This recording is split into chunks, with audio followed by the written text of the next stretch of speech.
अथ श्री एकमुखी हनुमत्कवचम्। रामदास उवाच।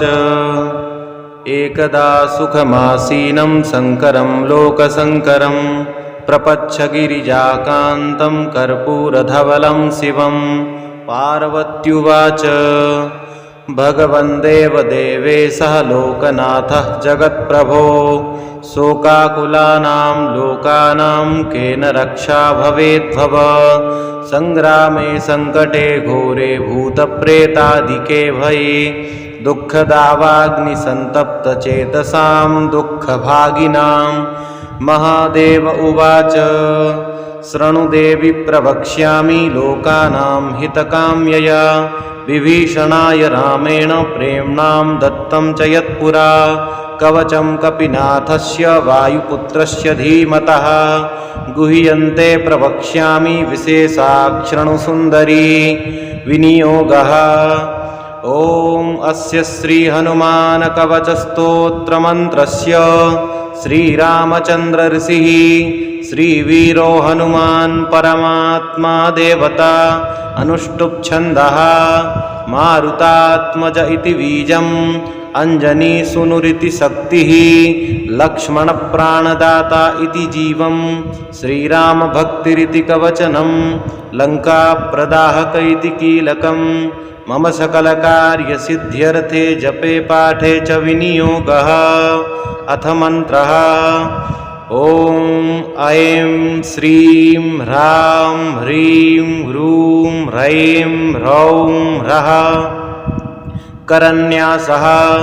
ॐ ह्रां अङ्गुष्ठाभ्यां नमः। ॐ ह्रीं तर्जनीभ्यां नमः। ॐ ह्रूं मध्यमाभ्यां नमः। ॐ ह्रैं अनामिकाभ्यां नमः। ॐ ह्रौं कनिष्ठिकाभ्यां नमः। ॐ ह्रः करतलकरपृष्ठाभ्यां नमः। हृदयादिन्यासः। ॐ अञ्जनीसूतवे नमः हृदयाय नमः। ॐ रुद्रमूर्तये नमः शिरसे स्वाहा। ॐ वातात्मजाय नमः शिखायै वसट्। ॐ रामभक्तिरताय नमः कवचाय हुम्। ॐ वज्रकवचाय नमः नेत्रत्रयाय वौषट्। ॐ ब्रह्मास्त्रनिवारणाय नमः अस्त्राय फट्। अथ ध्यानम्। ध्यायेद्बालदिवाकरद्युतिनिभं देवारिदर्पापहं। देवेन्द्रप्रमुखं प्रशस्तयशसं दैदीप्यमानं रुचा। सुग्रीवादिसमस्तवानरयुथं सुव्यक्ततत्त्वप्रियं संरक्तारुणलोचनं पवनजं पीताम्बरालङ्कृतम्। उद्यन्मार्तण्डकोटिप्रकटरुचियुतं चारुवीरासनस्थं। मौञ्जीयज्ञोपवीताभरणरुचिशिखा शोभितं कुण्डलाढ्यं। भक्तानामिष्टदं तं प्रणतमनुजनं वेदनादप्रमोदं। ध्यायेद्देवं विधेमं प्लवकुलपतिं गोस्पदीभूतवर्धिं। वज्राङ्गं पिङ्गकेशाढ्यं स्वर्णकुण्डलमण्डितम् उद्यद्दक्षिणतोर्दण्डं हनुमन्तं विचिन्तये। स्फटिकाभं स्वर्णकान्तिं द्विभुजं चकृताञ्जलिं कुण्डलद्वयसंशोभिमुखाम्भोजं हरिं भजे। हनुमानमन्त्रः। ॐ नमो भगवते हनुमदाख्यरुद्राय सर्वदुष्टजनमुखस्तम्भनं कुरु कुरु। ॐ ह्रां ह्रीं ह्रूं ठं ठं ठं फट् स्वाहा। ॐ नमो हनुमते शोभिताननाय यशोऽलङ्कृताय अञ्जनीगर्भसम्भूताय रामलक्ष्मणनन्दकाय कपिसैन्यप्रकाशनाय पर्वतोत्पाटनाय सुग्रीवसाह्यकरणोच्चाटनाय कुमारब्रह्मचर्याय गम्भीरशब्दोदयाय ॐ ह्रां ह्रीं ह्रूं सर्वदुष्टग्रहनिवारणाय स्वाहा। ॐ नमो हनुमते सर्वग्राहन् भूतभविष्यद्वर्तमान दूरस्थसमीप स्थान छिन्दि छिन्दि भिन्दि भिन्दि सर्वकालदुष्टबुद्धिमुच्चाटय परबलान् क्षोभय क्षोभय मम सर्वकार्याणि साधय साधय। ॐ ह्रां ह्रीं ह्रूं फट् देहि। ॐ शिवम् ॐ सिद्धि। ॐ ह्रां ह्रीं ह्रूं स्वाहा। ॐ नमो हनुमते परकृत यंत्र मंत्र पराहंकार भूत प्रेत पिशाच परदृष्टि सर्व तर्जन चेटक विद्या सर्वग्रह भयं निवारय निवारय। बध बध पच पच दल दल विलय विलय सर्वाणि कुयंत्राणि कुट्टय कुट्टय। ॐ ह्रां ह्रीं ह्रूं फट् स्वाहा। ॐ नमो हनुमते पाहि पाहि एहि एहि सर्वग्रहभूतानां साकिनी डाकिनीनां विषमदुष्टानां सर्वविषयानां कर्षय कर्षय मर्दय मर्दय छेदय छेदय मृत्यून्मारय मारय शोषय शोषय प्रज्वल प्रज्वल। भूतमंडल पिशाचमंडल निरसनाय भूतज्वर प्रेतज्वर चातुर्थितज्वर विष्णुज्वर महेशज्वर छिन्दि छिन्दि भिन्दि भिन्दि अक्षिशूल वक्षशूल शिरोभ्यन्तरशूल गुलमशूल पित्तशूल ब्रह्मराक्षसकुल पिशाचकुलच्छेदनं कुरु प्रबलनागकुल विषं निर्विषं कुरु कुरु झटति झटति। ॐ ह्रां ह्रीं ह्रूं फट् सर्वग्रहनिवारणाय स्वाहा।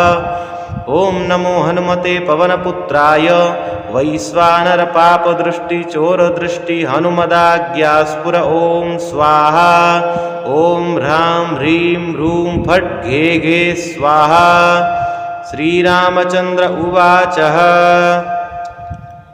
हनुमान् पूर्वतः पातु दक्षिणे पवनात्मजः पातु प्रतीच्यां रक्षोघ्नः पातु सागरपारगः उदीच्यामूर्ध्वगः पातु केसरी प्रियनन्दनः अधस्ताद्विष्णुभक्तस्तु पातु मध्यं च वावनिः अवान्तरदिशः पातु सीताशोकविनाशकः लङ्काविदाहकः पातु सर्वापद्भ्यो निरन्तरम् सुग्रीवः सचिवः पातु मस्तकं वायुनन्दनः भालं पातु महावीरो भ्रुवोर्मध्ये निरन्तरं नेत्रे क्षायापहारी च पातु नः प्लवगेश्वरः कपोले कर्णमूले च पातु श्रीरामकिङ्करः नासाग्रमञ्जनिसूतवक्त्रं पातु हरीश्वरः वाचं रुद्रप्रियं पातु जिह्वां पिङ्गललोचनः पातु दन्तान् फाल्गुनेष्ठाश्चिबुकं दैत्याप्राणहत् पातु कण्ठं च दैत्यारीः स्कन्धौ पातु सुरार्चितः भुजौ पातु महातेजाः करौ च चरणायुधः नखान्नखायुधः पातु कुक्षिं पातु कपीश्वरः वक्षो मुद्रापहारी च पातु पार्श्वे भुजायुधः लङ्काविभञ्जनः पातु पृष्ठदेशे निरन्तरं नाभिं च रामदूतस्तु कटिं पातु नीलात्मजः गुह्यं पातु महाप्राज्ञो लिङ्गं पातु शिवप्रियः ऊरू जानुनी पातु लङ्काप्रासादभञ्जनः जङ्घे पातु कपिश्रेष्ठो गुल्फौ पातु महाबलः अचलोद्धारकः पातु पादौ भास्करसन्धिभिः अङ्गान्यमितसत्त्वाढ्या पातु पादाङ्गुलीस्तथा सर्वाङ्गानि महाशूरः पातु रोमाणि चात्मवान् हनुमत्कवचं यस्तु पठेत् विद्वान् विचक्षणः स एव पुरुषश्रेष्ठो भक्तिं मुक्तिं च विन्दति त्रिकालमेककालं वा पठेन्मासत्रयं सदा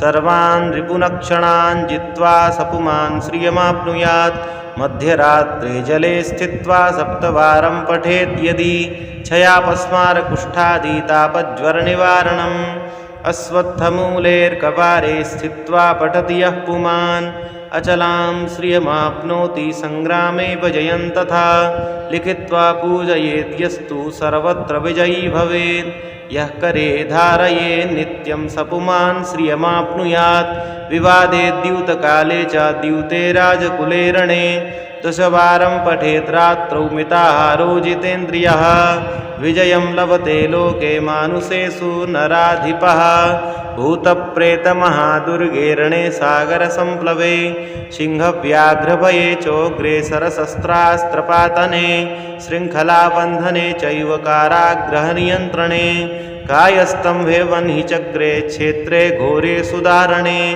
शोके महारणे चैव बालग्रहविनाशनं सर्वदा तु पठे नित्यं जयमाप्नुत्य संशयम् भूर्जे वसने रक्ते क्षौमे वातालपत्रके त्रिगन्धेनाथमस्यैव विलिख्य धारयन्नरः पञ्चसप्तत्रिलोहैर्वा गोपितं विचं शुभं गले वा बाहुमूले वा कण्ठे शिरसि धारितं सर्वान् कामान् वाप्नुयात् सत्यं श्रीरामभासितं सर्वान् कामान् वाप्नुयात् सत्यं श्रीरामभासितम्।